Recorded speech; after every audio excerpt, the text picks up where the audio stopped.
কাজ শুরু হয়েছে এবং হয়তো জাল ভোটের ঘটনা যে কোনো জায়গায় টাকা সবাইকে রিকোয়েস্ট করে আমাদের যেগুলো সমর্থক রয়েছে হচ্ছে আওয়ামী লীগের বড় মানে পড়ে পড়ে মিলিয়ে নিতে হবে।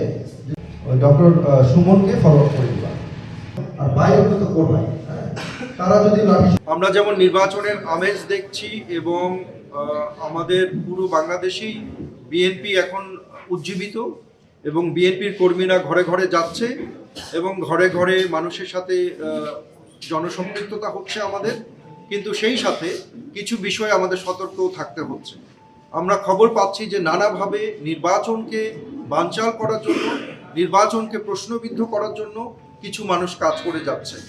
আমরা দেখতে পাচ্ছি যে আমরা এরকম অভিযোগও শুনছি যে বিভিন্ন জায়গায় জাল ব্যালট তৈরি করার চেষ্টা চলছে, জাল সিল তৈরি করার চেষ্টা চলছে, বিভিন্ন জায়গায় অর্থ দিয়ে ভোট কেনার চেষ্টা চলছে এবং আমরা এর আগে পোস্টাল ব্যালট নিয়ে কিছু অনিয়ম আমরা দেখেছি। এরকম নানা অনিয়ম কিন্তু আমরা দেখছি যে আমাদের প্রতিপক্ষ জামাতে ইসলামীর পক্ষ থেকে এই অনিয়মগুলো করার চেষ্টা চলছে।